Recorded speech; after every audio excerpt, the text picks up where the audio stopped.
Hey there. Welcome to Sleepy Granny Stories. Close your eyes now and let yourself drift into a place where the mountains touch the stars, where forests whisper ancient secrets, and where even the wildest hearts can find their way home. Tonight's story is about transformation, about the courage it takes to shed an old skin and step into something new. It's about a wolf who learned that we are never only the sum of our mistakes, but rather the story of what we choose to do next. So breathe deeply, settle into your pillow, and let us begin.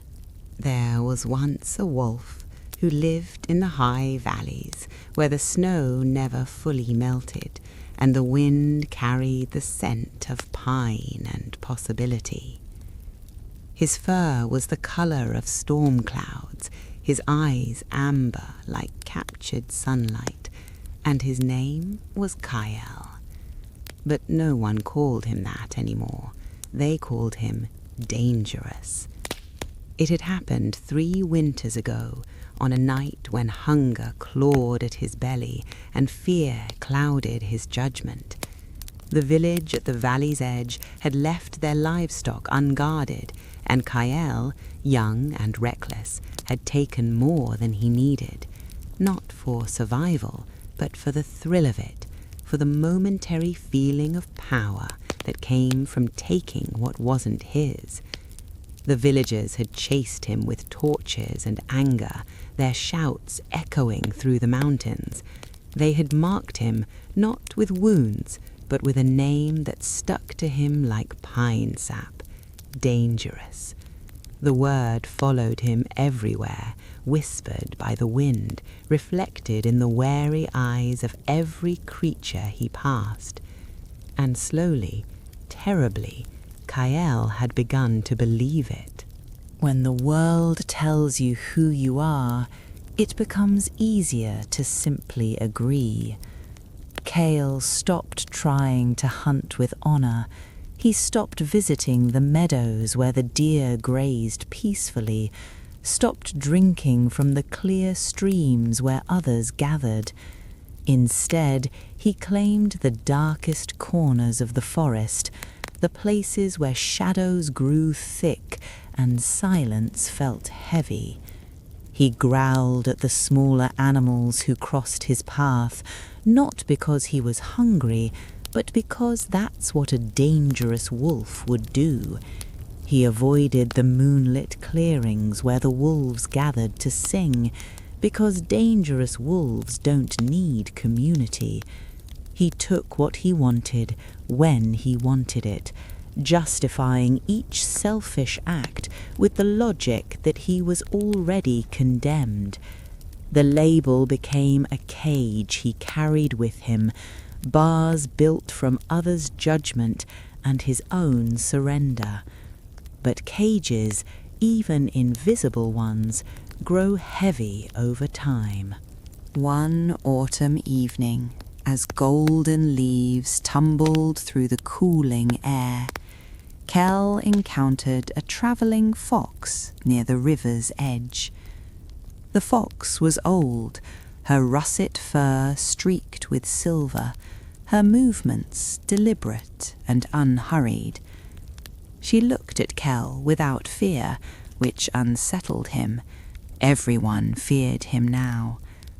The fox settled onto a flat stone and began grooming her tail, seemingly unconcerned with his presence.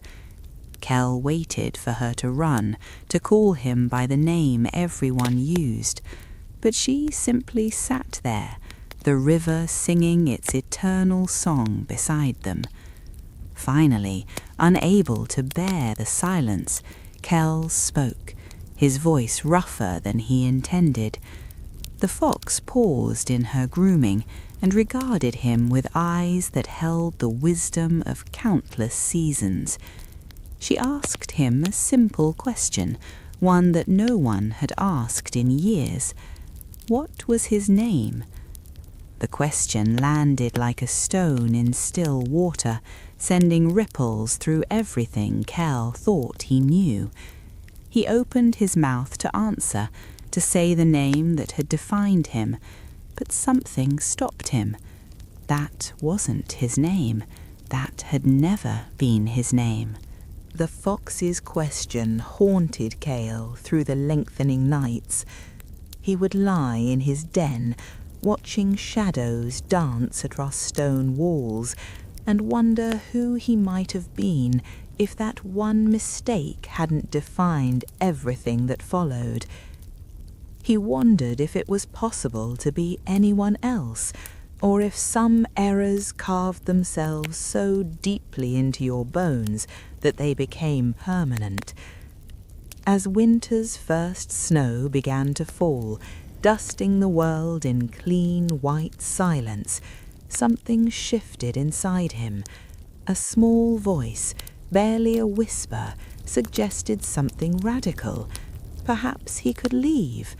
Not forever, not as an escape from consequence, but as a chance to discover who he might become when no one was watching, when no label weighed him down, when every interaction wasn't colored by reputation. The decision crystallized on a night when the northern lights painted the sky in ribbons of green and violet.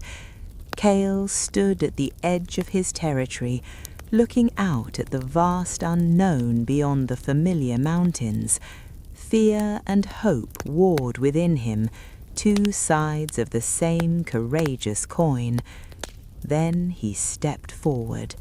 The world beyond the valley was larger than Kael had imagined, filled with forests he'd never explored and rivers whose names he didn't know.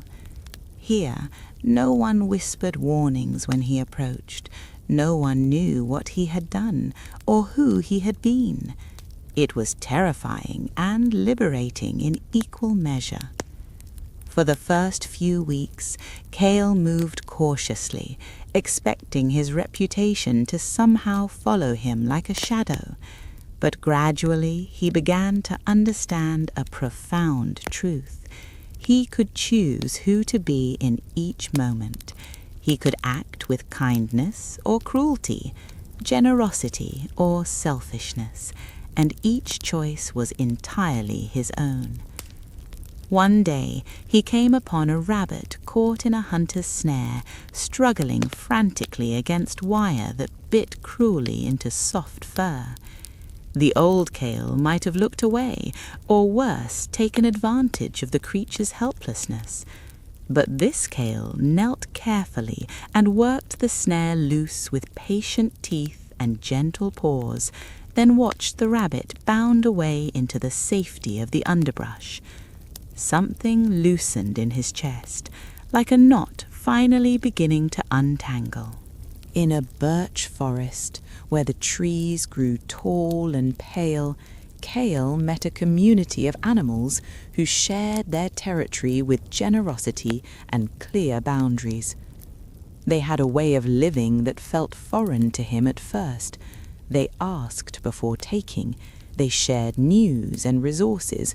They settled disputes with words rather than violence.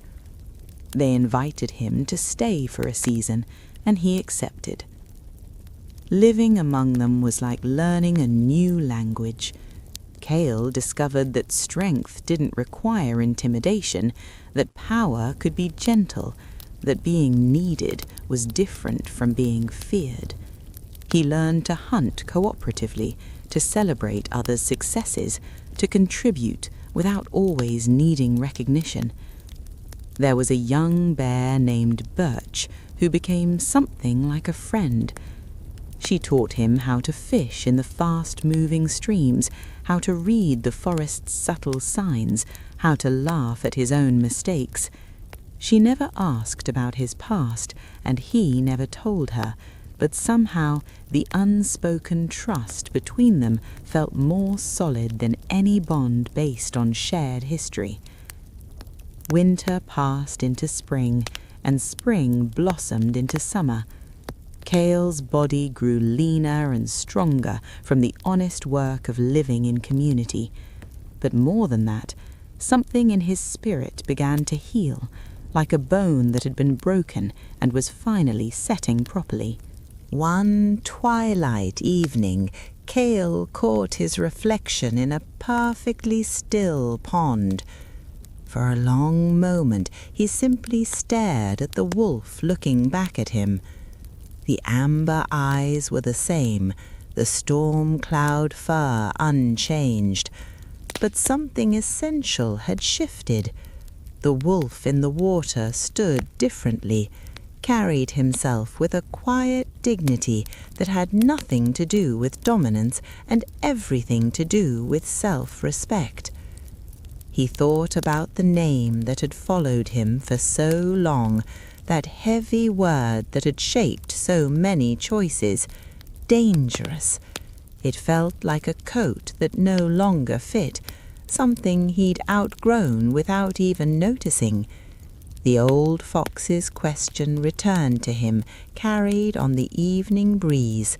What was his name? Kael, he thought.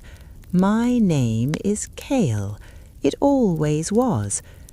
But even as he claimed his original name, he knew it meant something different now than it had before. Names could carry new meanings, could be reborn just as their bearers could. He was Kael, yes, but not the same Kael who had left the valley. He was Kael who had chosen to leave, who had done the hard work of changing, who had learned that identity was not fixed, but fluid, not determined by one mistake, but shaped by countless choices. As autumn painted the world in copper and gold once more, Kael felt a pull toward the mountains of his birth. He had changed, yes, but part of him wondered if change only truly counted if you brought it back to the place where you began. The animals in the birch forest noticed his restlessness. Birch asked if something was calling him home, and Kael admitted that he wasn't sure if home was even possible after what he'd done. She reminded him that home isn't a place that accepts you regardless of your actions, but rather a place where you can be fully known and still belong. That night, Kael made his decision. He would return to the valley, not to seek forgiveness or erase his mistake, but to show that people can change, to demonstrate that we are not our worst moment, but rather the sum of all our moments, especially the ones where we choose differently. The journey back felt longer than the journey away. Each step weighted with uncertainty and hope. The valley looked exactly as he remembered. The snow-peaked mountains, the whispering pines, the village lights twinkling in the distance like captured stars. Kael's heart hammered as he descended the familiar paths, past landmarks he'd known since puppyhood. He didn't announce himself. He simply began living at the valley's edge, hunting ethically, respecting boundaries, causing no trouble. He helped a family of squirrels rebuild their nest after a storm. He led a lost fawn back to its mother. He shared his catch with an injured owl who couldn't hunt. Slowly, the forest creatures began to notice the grey wolf who lived quietly on the border of their community. They were cautious at first, memories of his past actions still fresh in collective memory. But they watched him, and what they saw was consistent. A wolf who took only what he needed, who helped when he could, who treated others with respect. One by one, conversations began to shift. It was the old fox who first approached him directly. She remembered their conversation from a year ago, though she said nothing about it at first. She simply sat beside him on the same river stone where they'd first met, as if no time had passed at all. Then she asked him a different question. Who was he now? Kael considered this carefully. He told her he was someone who had made a terrible mistake and let it define him for too long. He was someone who had left to discover if change was possible. He was someone who learned that we cannot erase our past, but we can author our future. He was someone who came back because hiding from consequences was its own form of cowardice. The fox nodded slowly, as if this answer satisfied something deep within her. She told him that the forest had noticed his return, had seen his actions, had witnessed his transformation. She said that names were powerful things, but only as powerful as the choices that backed them up. Then she did something unexpected. She asked Kael how he wished to be called. The question hung in the air between them, shimmering with possibility. Kael thought about all the names he'd carried. His birth name, the label that had been thrust upon him, the unnamed identity he'd worn while living in the birch forest. Each one had shaped him, taught him, shown him different aspects of himself. But he realized he didn't need to choose between his past and his present. He could hold both truths. He was the wolf who had made a mistake, and he was the wolf who had changed. Both stories were real. Both were part of his journey. He told the fox to call him Kael, just Kael, not Kael the dangerous, not Kael the reformed, not Kael the anything, just a wolf, living his life one choice at a time, doing his best to be better than yesterday, knowing that identity is not a fixed point, but a direction of travel. The fox smiled, a knowing expression that suggested she had understood this truth all along. She announced to the forest that Kael had returned, that names could be reclaimed, that all creatures deserved the dignity of being seen for who they were becoming rather than only who they had been. Not everyone accepted this immediately. Some animals remained wary, their memories long and their trust hard-won. Kael understood this. He had no right to demand instant forgiveness, no claim to automatic acceptance. Trust, he had learned, must be built slowly, action by action, day by day. And he had time.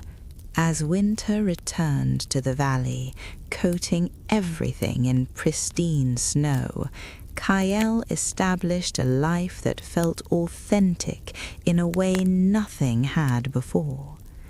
He wasn't trying to prove anything or perform redemption.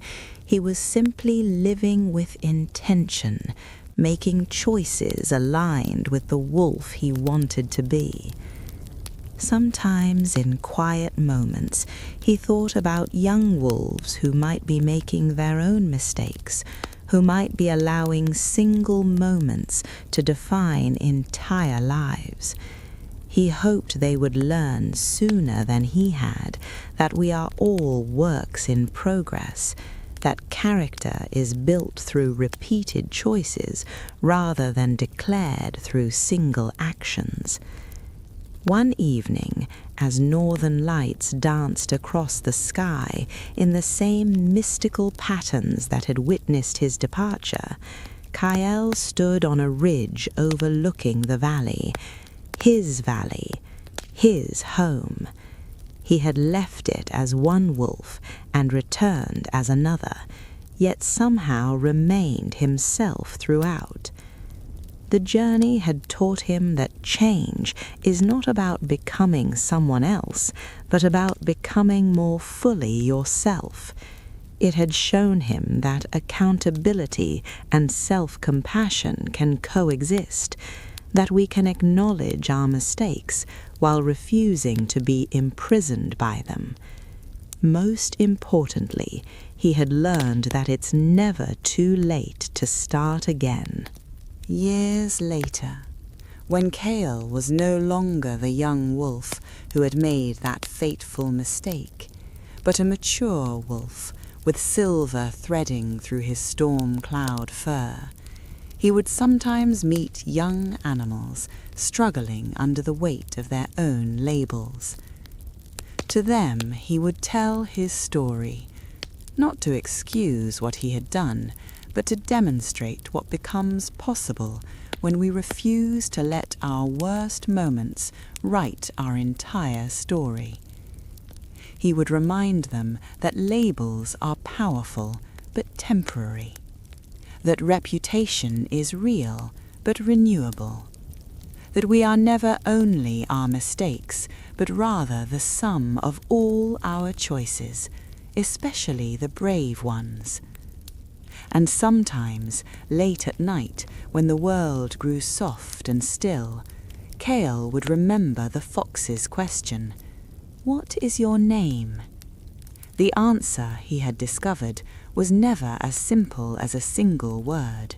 His name was Kael, yes, but it was also every choice he'd made, every kindness he'd offered, every time he'd chosen courage over comfort.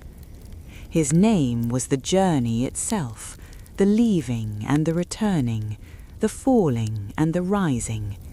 His name was the proof that transformation is possible, that we are not fixed stars, but shooting ones, capable of changing direction, of burning brighter, of becoming something we never thought we could be. And so, dear listener, as you drift towards sleep tonight, remember this: you are not your worst chapter. You are not the labels others have given you, or the mistakes you've made.